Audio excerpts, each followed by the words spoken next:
Olá, seja muito bem-vindo, uma ótima tarde. Hoje é quinta-feira e eu converso com o Rafael Cortez no Sem Edição. Tudo bem, Rafael? Tudo bom, filho? Tudo jóia. Bom, são 18 horas e 18 minutos, pelo menos até agora o mundo não acabou, o asteroide não colidiu contra a Terra, conforme disse aquele astrônomo russo, pelo menos até agora. Embora dê aquela sensação de que para o mundo que eu quero descer de vez em quando, né? Que você não consegue entender muita coisa, especialmente na política. É isso, a gente justamente descontrai, porque agora vem todo o noticiário chato que infelizmente a gente tem que tratar. Vamos lá. Rafael, você acompanhou seguramente os números da pesquisa CNT, Confederação Nacional dos Transportes, encomendada ao Instituto MDA, ontem, e foram números que causaram algum reboliço na classe política, menos pelo aumento da rejeição, da reprovação do governo Michel Temer.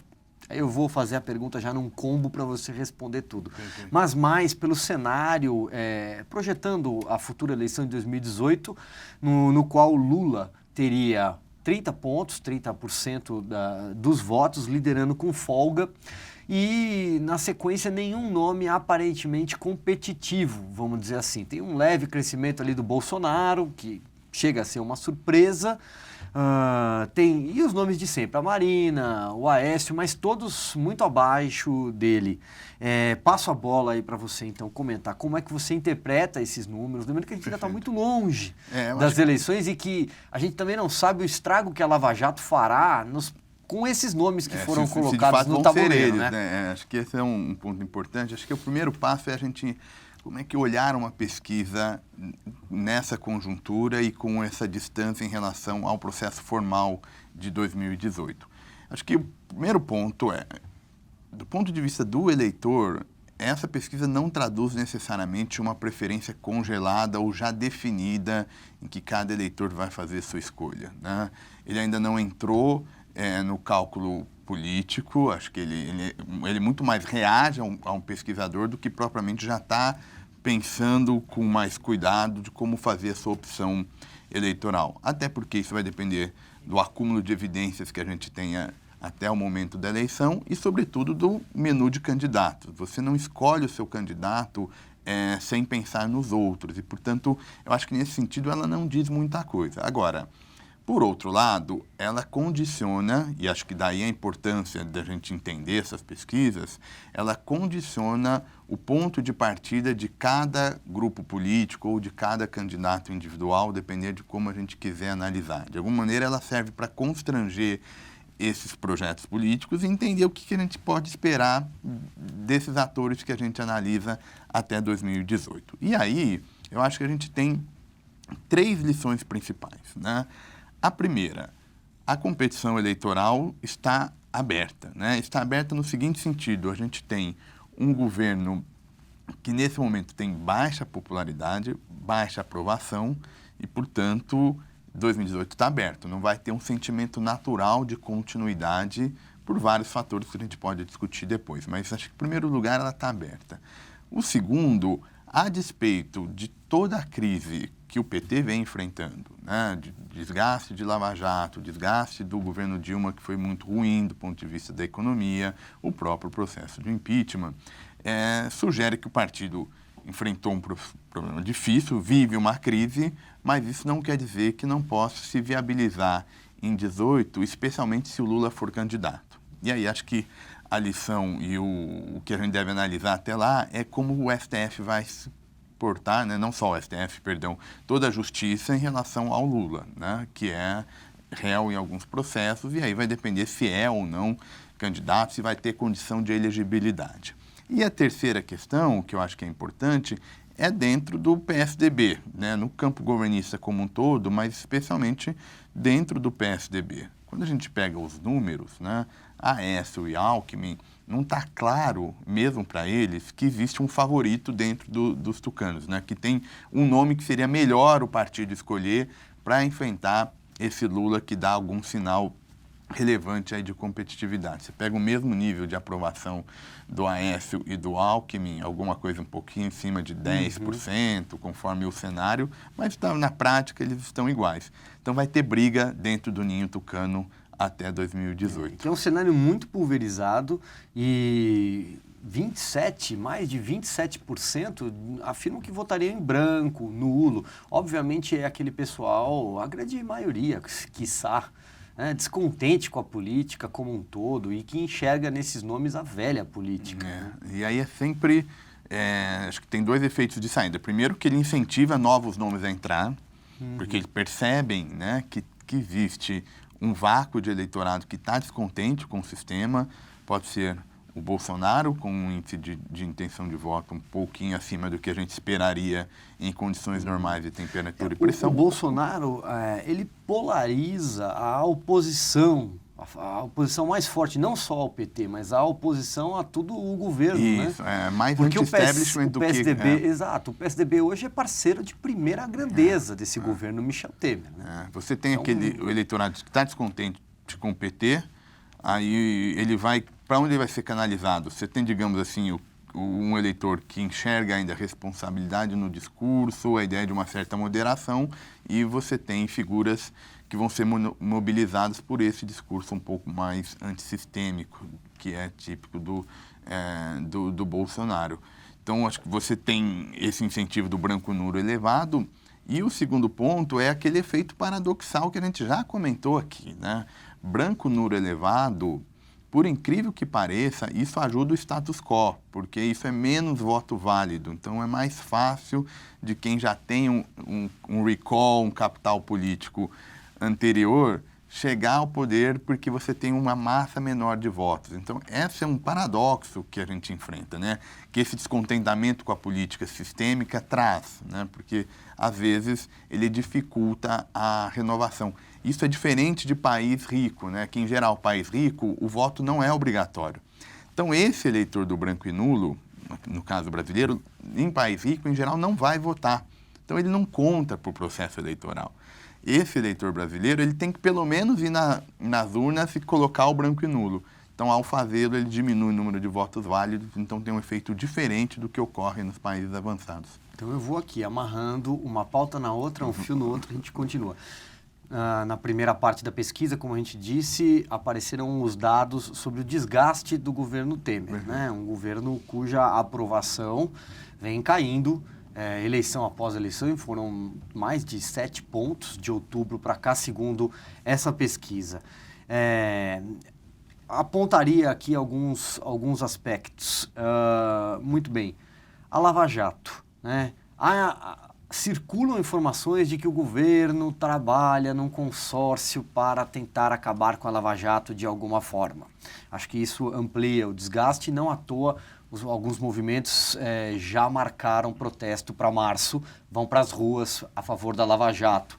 E ao ir para as ruas a favor da Lava Jato, é evidente que surgirá alguma coisa também ali, algum pessoal do Fora Temer vai se juntar a esses grupos.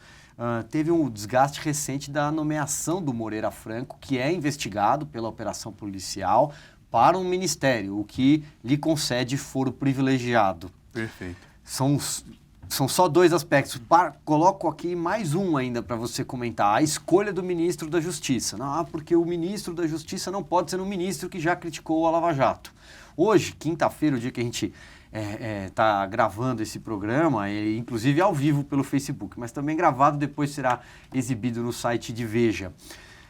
O nome do Carlos Veloso, ex-ministro do Supremo Tribunal Federal, aparece como candidato fortíssimo para ocupar o Ministério da Justiça. Mas até ontem, vamos dizer assim, era o nome do Antônio Mariz, advogado, quem aparecia ali no ranking de apostas, que era um crítico da Lava Jato. Talvez, então aqui passo amarrando o desgaste da pesquisa a esses fatores recentes para você comentar. Claro, eu acho que tem 2 pontos que explicam a baixa avaliação do governo Temer. Talvez um terceiro que tem a ver com o seu surgimento, né? Como é que o governo Temer surge de um processo de impeachment que foi difícil, foi traumático, e uma parcela não é desprezível da sociedade não legitima a administração Temer, né? Aí sim, 2 fatores adicionais, que acho que são os mais fortes. O primeiro, a agenda econômica é uma agenda econômica que gera desgaste, porque é uma agenda marcada por controle de gasto, por mudança na questão previdenciária, né? isso tudo para fazer o ajuste fiscal na expectativa que isso ajude na retomada da economia. Mas, de todo modo, do ponto de vista político, um governo que tem uma crise de legitimidade e enfrenta uma agenda espinhosa não deve esperar popularidade elevada mesmo. É difícil aprovar essas questões e é o que o governo tenta enfrentar. E o segundo tema está muito bem resumido na sua pergunta, né? Você trouxe uma série de pontos de natureza política, escolha de ministro, status para o ministério, para nomes citados na Lava Jato, enfim, tem um rol aí de decisões que geram desgaste à luz dessa agenda do combate à corrupção, que agora vai ser novamente mobilizada ao longo do mês de março e que, embora não tenha como alvo o fora Temer, naturalmente relembra uma parcela da sociedade que tem uma questão aí que precisa ser resolvida. A gente já comentou aqui, né? O próprio Congresso e a elite política, de alguma maneira, está se contrapondo às investigações judiciais, né? Não que vai conseguir acabar com a Lava Jato, né? Porque isso depende de uma série de fatores, mas certamente estão tentando se proteger, pelo menos minimizar os danos, por meio de agendas do tipo manter foro privilegiado, tipificar caixa 2 para que, uma vez tipificado, ele só possa ser considerado crime, né, dos acontecimentos posteriores à tipificação legal. Nessa interpretação, o caixa 2 que ocorreu para trás, que não tenha envolvido propriamente dinheiro ilegal, né, só a forma de contabilizar, estaria protegido. Então, é aí que aparece essa contraposição, né? E isso gera um desgaste, ajudando a entender por que o governo é mal avaliado. E o governo sendo mal avaliado, a disputa eleitoral vai pegando fogo, vai ser mais difícil de controlar esse eleitorado até 2018. Muito bem. Lembrando também que ontem Romero Jucá, que é líder do governo no Congresso Nacional, ex-ministro, foi o ministro Jucá o Breve, né? Foi muito relâmpago, porque aqueles áudios do Sérgio Machado o derrubaram do cargo. O Jucá tentou coletar assinaturas para uma PEC que daria blindagem ao presidente do Senado, Eunício Oliveira, e ao Rodrigo Maia, presidente da Câmara, que estão ali na linha sucessória do presidente Temer, e de quebra ainda dava um jeito de apagar, olha, aquilo que foi o crime cometido antes do mandato, não e aí prescrever, isso protegeria o Temer. E a justificativa para os que assinaram, né? Agora um assinou que não leu, um que não sabia, enfim. Aí Pois é, porque no Senado, por exemplo, ele precisava de 27 assinaturas para levar adiante uma proposta de emenda constitucional. Conseguiu 29. Quando surgiu a gritaria, né, quando a imprensa mostrou e tal, olha o que vocês estão fazendo na cara dura, céu aberto, aí todo mundo, assinei sem ler, é o tal assinei sem ler. E eu preciso, desculpa, Silvio, prolongar um pouco mais esse tema, mas é que acho que é salutar isso. É esse tipo de agenda que eu acho que a parte da elite política ainda não entendeu, né? E, paradoxalmente, isso vai colocando em risco a continuidade desse projeto político em 2018, né? Porque qual que é a narrativa hoje, inclusive uma narrativa que foi comprada pelos agentes econômicos, pelo mercado sobretudo, né? Você vê o dólar apreciando como se nada tivesse acontecido aqui.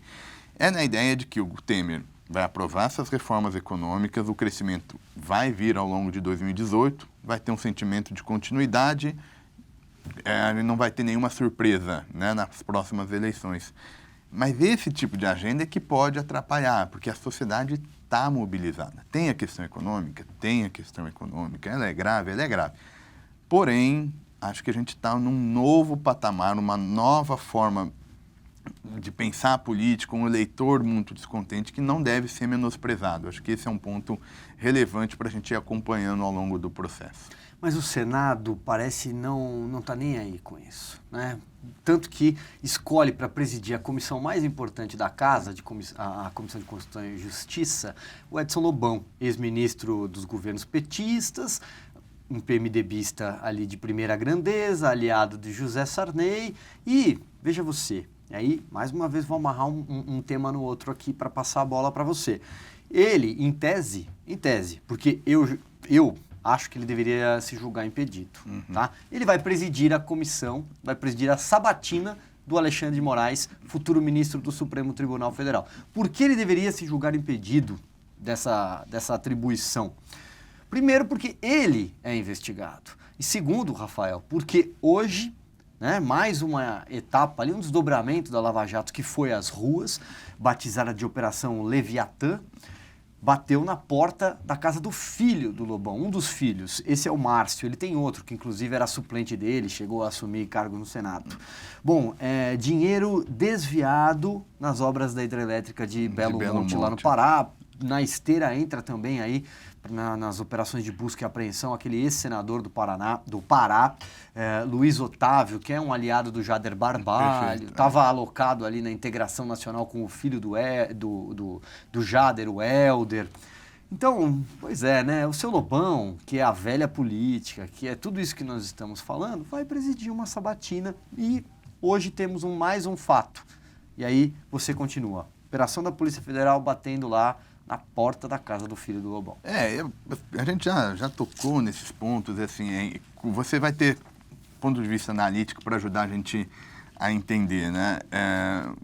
Trata-se daquele tipo de caso que a racionalidade individual pode gerar resultados ruins para determinado grupo político. Então, cada membro político, né, cada líder político tem racionalmente um incentivo para tentar se proteger e desviar, enfim, das investigações judiciais. Só que o efeito sistêmico desse processo é uma crise de legitimidade ainda maior, né? Então, assim, só que quem paga a conta dessa crise, não existe essa figura, né? Não existe a figura Congresso. Isso é só uma figura de linguagem que a gente utiliza, mas ninguém vota, não existe essa instituição, essa pessoa Congresso, né? Ela é formada por 513 deputados e 81 senadores. Então, fica muito esse paradoxal, e aí o eleitor comum se pergunta, né, por que eu vou fazer uma aposta nesses mesmos partidos em 18, dado esse tipo de comportamento. Eu acho que,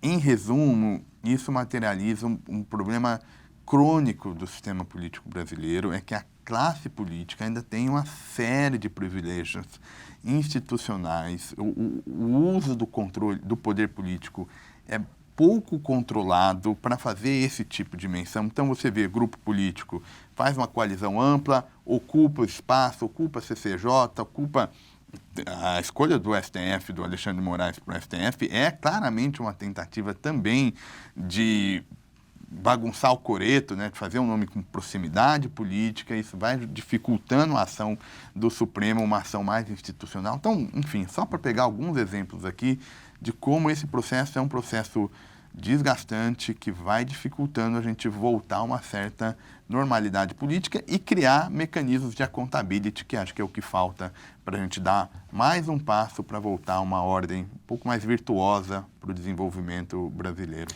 Ainda no Congresso, outra notícia do dia, o Supremo Tribunal Federal, ali na figura do ministro Luiz Fux, determinou que o tal pacote anticorrupção, lembra dele? Né? Votado na Câmara com grande alarde, como uma das medidas em reação a tudo que o país viveu com a Lava Jato, os escândalos de corrupção, para que ele volte para a Câmara.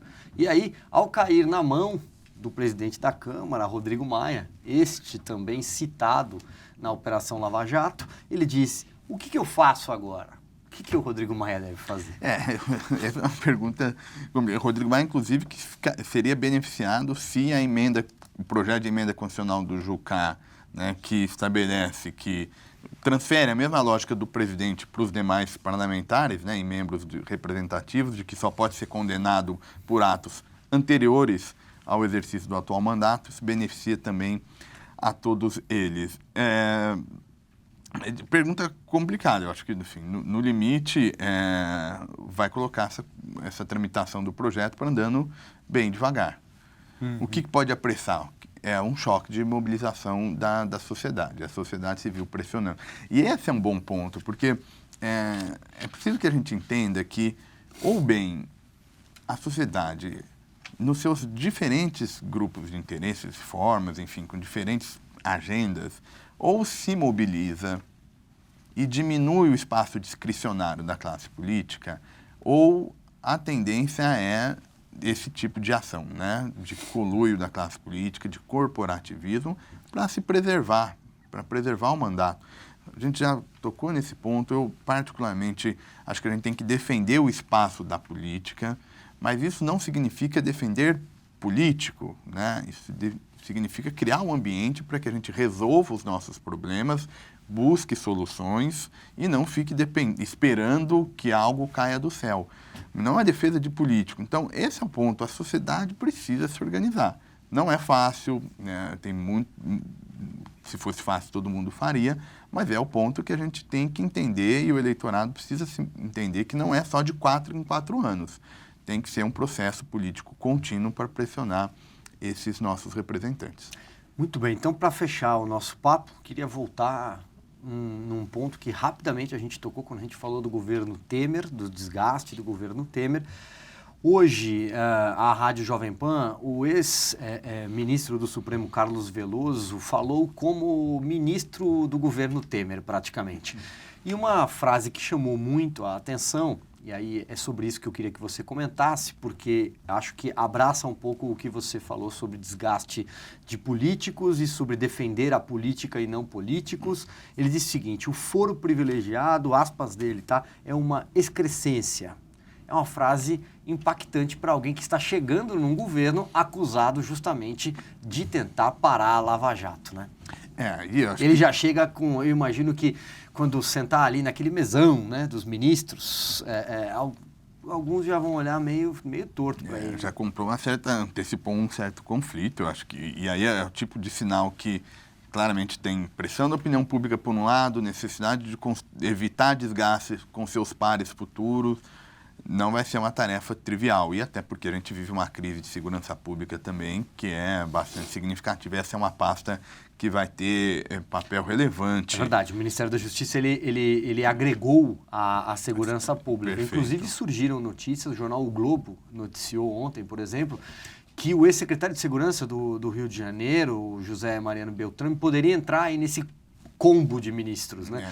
O Carlos Veloso seria o ministro e ele seria uma espécie de supersecretário para tocar dentro da pasta a área da segurança. Que se a gente pega pela agenda que ele implementou no Rio, a gente já dá um sinal de como é que o governo pretenderia se contrapor a esse problema da crise de segurança. Então, uma pasta super importante. E aí, voltando no comentário que você me perguntou, do foro privilegiado, acho que essa talvez, se tivesse que escolher uma bala de prata para a gente tomar uma decisão de natureza estrutural, que seja geral, que não seja contaminada por agendas político-partidárias específicas, é a questão do foro privilegiado.